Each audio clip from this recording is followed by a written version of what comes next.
En el regreso triunfal de las mesas de miércoles, mis niños, tenemos que abordar un tema que ya está por cumplir 2 semanas desde que estalló.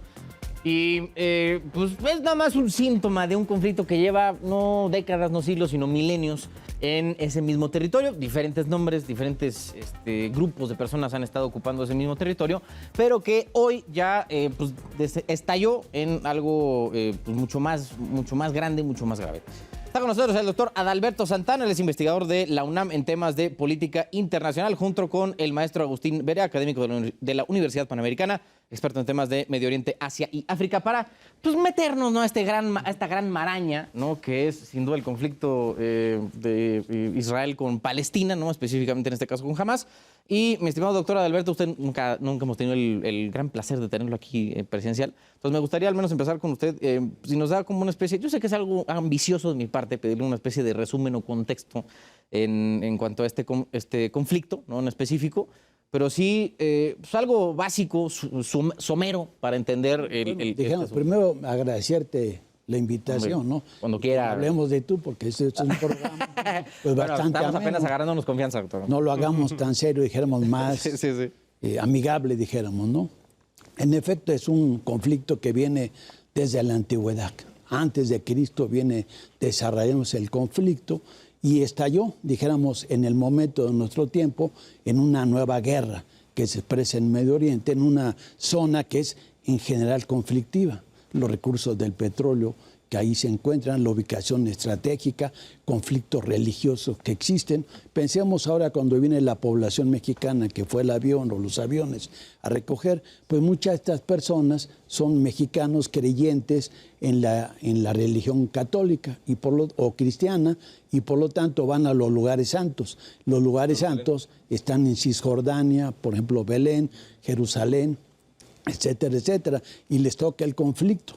Entonces México, de otra manera, se ve involucrado en un conflicto que viene añejo, es decir, desde tiempos de Cristo, pero antes, mucho antes del tiempo de Cristo, ¿no?, donde estaban asentados diversas comunidades que vienen desde los cananeos, pero no nos vamos a referirnos hasta ellos, sino volver más en nuestro tiempo, ahí donde hay una serie de grupos étnico-culturales que están fuertemente diferenciados, pero que particularmente en el siglo XX se viene una masificación de lo que se puede identificar como los judíos que estaban en Europa, empiezan a poblar y llegan a conquistar por resolución de la Organización de las Naciones Unidas en 1948, cuando termina, dijéramos, la Segunda Guerra Mundial, el reparto de ese territorio ancestral.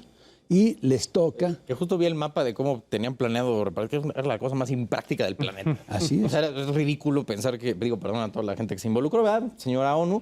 Pero era ridículo pensar que, Agustín, digo, si nos pueden echar una mano ahí, Abraham o Pilar, a buscar el mapa ese de 1947 que hace... Ah, mira, creo que es ese, ¿no? A ver, póngalo ahí.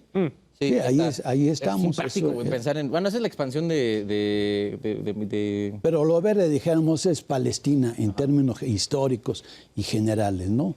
Y esta parte se le reconoce al Estado judío como tal, a los palestinos no. Hasta actualmente están reconocidos como un Estado observador en las Naciones Unidas, es decir, no tienen toda la representación de cualquier Estado, aunque algunos países de América Latina y el mundo ya lo reconocen como un gobierno oficial, particularmente a la Autoridad Nacional Palestina, dijéramos lo que antes era, si no me equivoco, la Organización para la Liberación de Palestina, que mucho tiempo fue dirigente Yasser Arafat, ¿no? Y también han surgido una diversidad de grupos mucho más radicales. Pensemos del Estado Islámico en su momento en Afganistán, pero también Hamas o Hezbollah, que tienen posiciones mucho más radicales por las reivindicaciones de esas comunidades ancestrales. Pero también del otro lado, la mayoría de la población israelí no es de Israel, ha llegado de Europa, principalmente de Europa Central. Entonces se ha generado a lo largo del tiempo, a nuestros días, un conflicto. Quienes hemos estado o visitado la Franja de Gaza, yo he tenido la oportunidad de atravesarla, pues es particularmente una prisión donde hay una gran población civil, porque está bardeado por todos lados, 9 metros de altura tienen el mar y la frontera con Egipto del otro lado, que también está controlada por el Estado de Israel, que ese sí está reconocido por la ONU.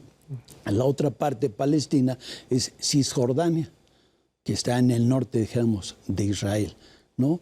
Y el resto de las poblaciones palestinas están regadas. Uno puede ir a Tel Aviv y está el barrio de Jafo, que era un antiguo poblado palestino y que todavía está ahí porque no lo han podido quitar de esa parte del territorio. Entonces se fue expandiendo el Estado israelí y ha generado ese conflicto porque ha desplazado a los que estaban anteriormente, que son los palestinos. Si hacemos un símil, es como México cuando pierde Texas y California. Se quedaron allá los mexicanos y fueron desplazados. Claro que hoy ha cambiado la cosa, porque hoy hay 40 millones de mexicanos y 25 de latinoamericanos, y ya somos 65 millones. Y la tendencia que en un futuro va a surgir un tema muy semejante, o ya está surgiendo, como ocurre actualmente en la frontera entre México y Estados Unidos. ¿Usted dirías que uno de los grandes motivadores de todo este conflicto desde hace ya varias décadas es un poco el sentido de revancha o de venganza, de resentimiento?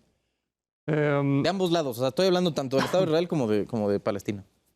Yo diría que la clave esencial para entender el conflicto en la zona del Cercano Oriente, casi todo Medio Oriente, pero particularmente ahí en Palestina e Israel, es lo mismo que las bienes raíces.